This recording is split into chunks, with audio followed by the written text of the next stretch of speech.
I'm Heather.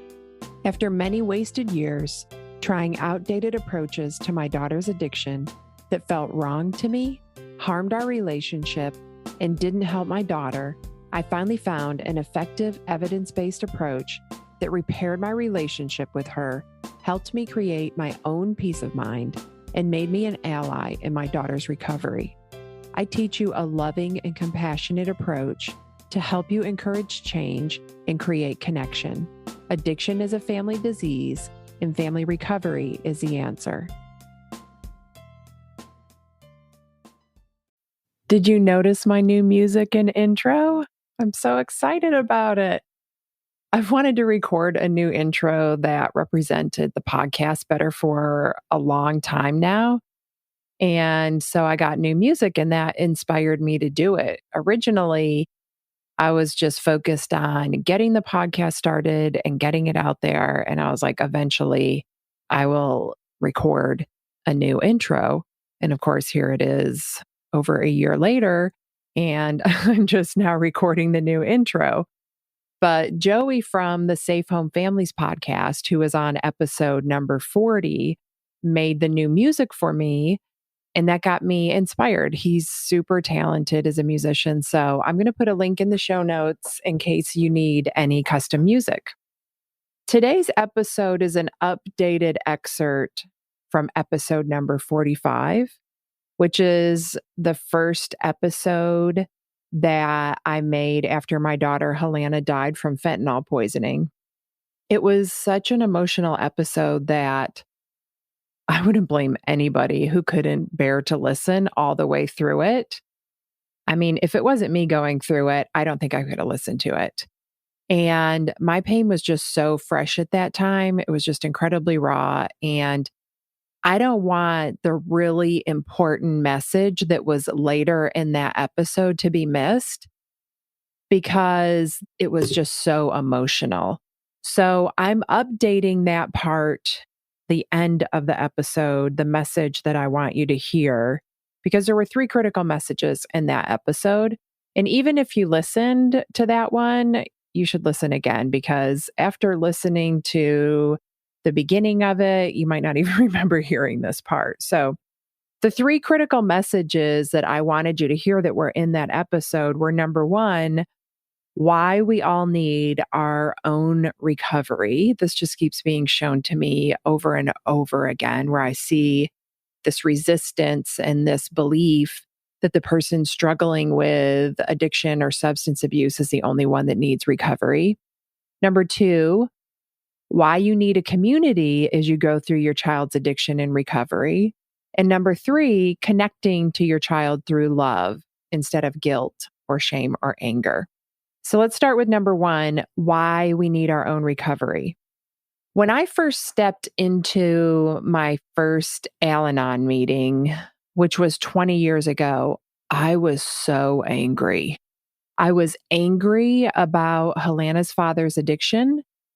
I was angry that I had to go to meetings because it was his problem. And that's total honesty about how I felt when I went to that meeting. And of course, it's not surprising that I felt that way. I mean, my views were formed mostly from the stigma that I had seen about addiction. None of it was based on science. Even today, 20 years later, there are still more voices in the conversation about addiction that are contributing stigma and the outdated tough love approach that doesn't work rather than science-based facts. So it's no wonder that I resented his addiction, because I didn't understand it. I couldn't understand why he didn't love me enough to quit. I believed that his drinking and substance abuse was a choice. And I believed that if he loved me and our daughter enough, that he would choose us over his addiction. Those beliefs were so painful, but they made sense to me with the very limited understanding I had about addiction. When we first got together, I drank just as much as he did, so I didn't see his drinking as a problem. We had a good time together. And I just assumed that he could stop whenever he wanted to, like I could. About a year into our relationship, I decided all right, I'm going to get serious about my life. I was in my mid 20s. I wanted to get my college degree. So I quit drinking. I got serious. I went back to college. And it was just that simple for me. Even though I drank a lot at the time, a lot, I was just done drinking one day. I wanted to do something different with my life. I knew what it was, and I was ready to go after it. I assumed that Helanna's father would either quit drinking with me or at least slow down his drinking, but he didn't. A few months after I was back in college, I found out that I was pregnant with Helanna, and that just made things so much worse because my priorities changed even more. And of course, his still stayed the same. My focus was on preparing my life for a baby and getting my degree so I could support her. And his priority was drinking and going out. So when I walked into Al Anon for the first time, it was because her dad was going to AA. Helanna was 18 months old at the time. So over 2 years had passed. And it was 2 years of built up resentment and anger and frustration because I took everything he did personally. The only thing that I wanted more than I wanted to be angry at him was for my daughter to have her father in her life. And I really believe that's why I went to that first meeting to support him because I had no idea yet that I was supposed to be there for me. And that's what this section of this episode is about, like why our own recovery is so important. One of the outdated beliefs about addiction is that the person with the addiction is the only one that needs to change. And that is just not true. And it's easy to say that, right? Because their behaviors are more questionable. And it's easy for us to point to them as the one that is doing everything wrong. But everyone who loves somebody with an addiction needs to do the work for their own healing. You need to do the work that you want your child to do. That work includes healing your own emotional wounds or traumas. You have to create that mind body connection so you can tap into your inner wisdom about what's best for you and your family instead of relying on others to tell you what is best. I mean, I went through a lot of that, relying on the experts to tell me what was best. And it did not work well the first couple of years until I finally found the right expert. So we have to become the person that we've been looking for to help us. That way you don't get led down the wrong path by somebody who doesn't align with your values or is still working from that outdated system that doesn't work. I mean, everyone in the world needs to work on themselves. Working on your mental and emotional health is as important and necessary as working on your physical health. Many people won't work on themselves, though, and this is why. They only experience intermittent, painful triggers to their wounds and traumas. And your trigger, which is your child's addiction, is relentless and ongoing. A child's addiction is a constant trigger to all your emotional wounds and traumas. And it might let up for brief periods, but even in sobriety, the fears are often still there if you don't know how to manage them. So you, as the parent of a child struggling with addiction, aren't different than anyone else in the world, but your trigger is constant and relentless. So you're forced to seek help and make changes in your life if you want relief. Most other people are able to ignore their emotional wounds and traumas because the trigger for them often goes away. So they think it's the circumstances or the pain points, like a bout of unemployment, a short-term illness, an injury, an affair, money problems, something like that. All those circumstances that I just mentioned, they put a spotlight on the lack of coping skills and emotional wounds, but they aren't generally lifelong issues like addiction, so that trigger goes away. and it resolves on its own. And then people think the problem was that circumstance rather than their approach to it. So here's an example of what I'm trying to explain. If I poke your arm and there's no injury there, it doesn't hurt unless I push you super hard or push super hard on your arm. But it still doesn't hurt as much as it would if there was already an injury there. If there's an existing injury on your arm, it's going to hurt more. The bigger the injury, the more it hurts when I poke you. Some injuries can exist and we don't even know about them until they're pushed on. Like these injuries I'm talking about are traumas and emotional wounds that happened throughout your life and they were never resolved. We don't realize they're there until they get poked, like when you discover you have a bruise because you bump it. And your child's addiction is what's poking the wound. It's not the original wound, though. And that's where we get confused and we try to fix our kids. We see the addiction as the problem, and we only try to fix the addiction. We miss the opportunity to heal our own wounds as well. You have a wound, but you're trying to fix it by healing your child's wound, by fixing them. That doesn't fix your wound, though. That's like putting a cast on my broken arm to try to heal your broken arm. We both have a broken arm, so we both need a cast. You have to heal your wound, and your child has to heal theirs. Their addiction is going to continue to poke you, but it will hurt less and less because you are healing. Like I talked about earlier, when there's no original wound there, it hurts less. And their addiction will become like a lighter poke as you work on yourself. You'll also be taking the microscope off of them and creating space for them to do their own healing. I've been doing this work on myself for years, and that's also some of the work that I do with my clients. Do that work on yourself for yourself, just like you want your child to. Empower yourself. Learn how to manage your emotions in your life instead of needing your child to change so that you can feel better. That's such a powerless feeling. Know how to create your own better without anybody else needing to change no matter what is happening.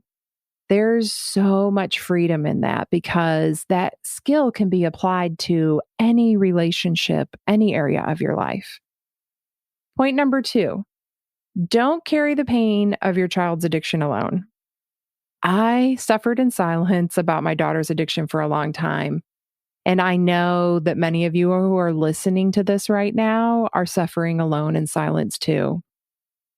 It's been a long time since I've had to go through anything alone, but I'll never forget the way that felt. Now, though, what I've learned from that helped me not to go through anything alone anymore.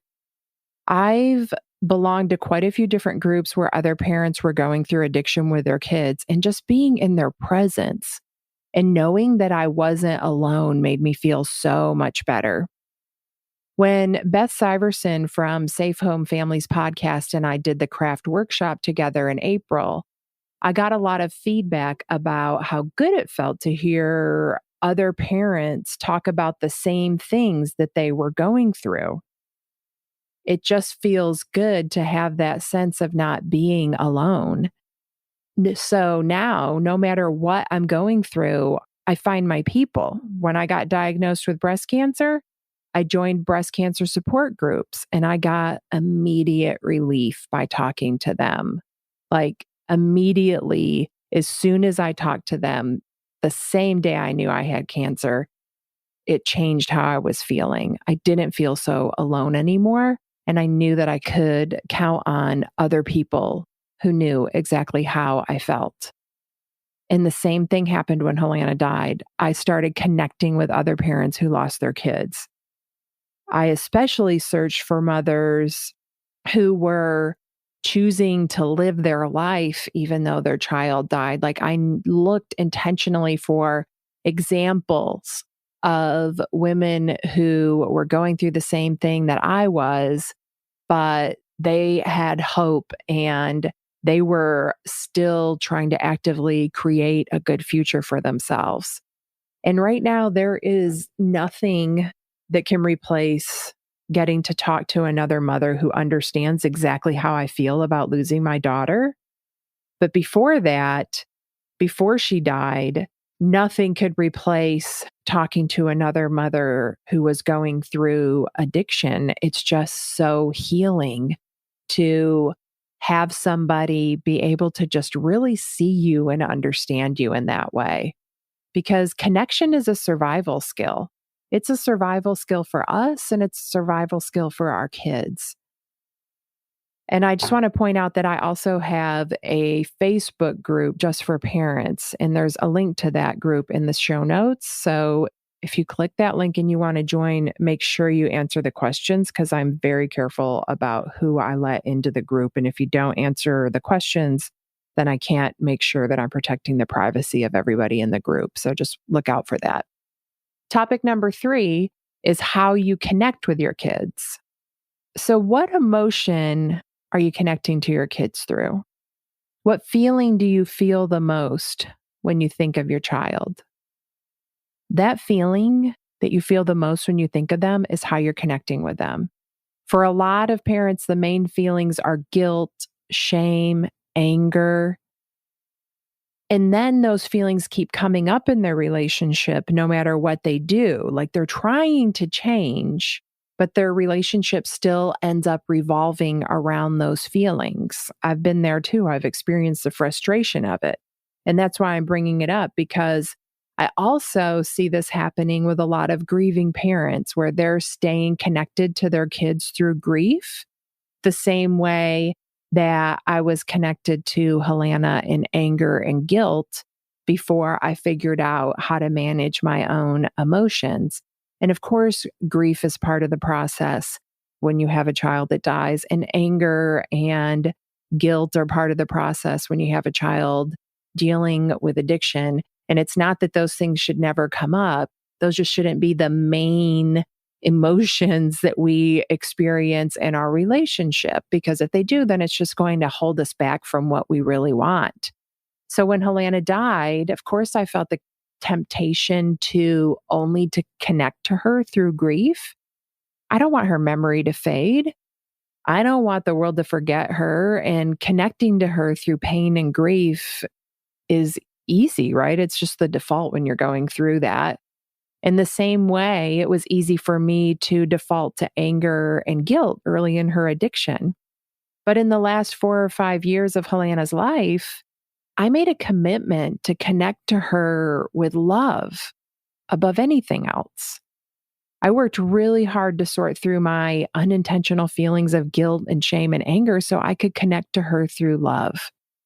And I was able to turn our relationship around by doing that. And I've also shared several times in other episodes or videos how when Helanna first got sober, I had to be really vulnerable and keep leaning into love and getting closer with her, even though I was scared that she would use again and that I would lose her to her addiction. But I don't regret that vulnerability and leaning into loving her for a second. Like, I'm very grateful that I went all in on our relationship. There's no way it would have ever hurt less if I had held my love back. I just have regrets for that today.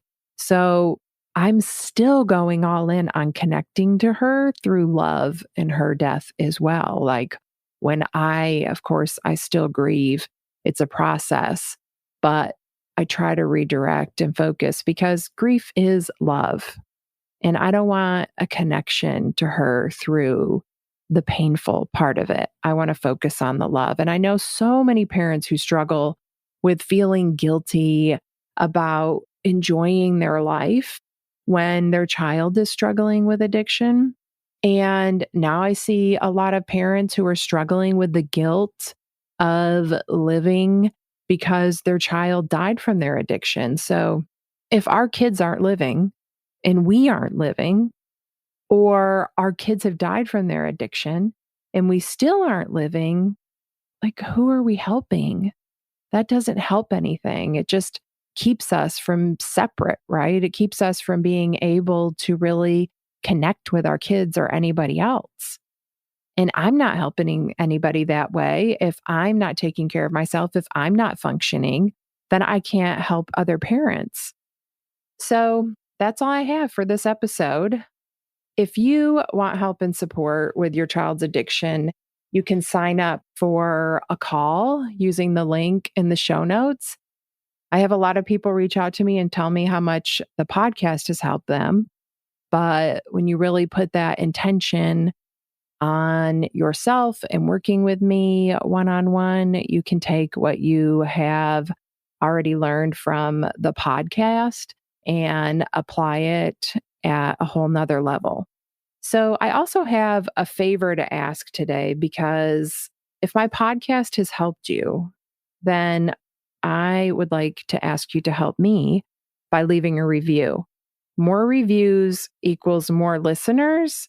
And I put a lot of time into making this podcast. So, of course, I want to help as many people as possible with it.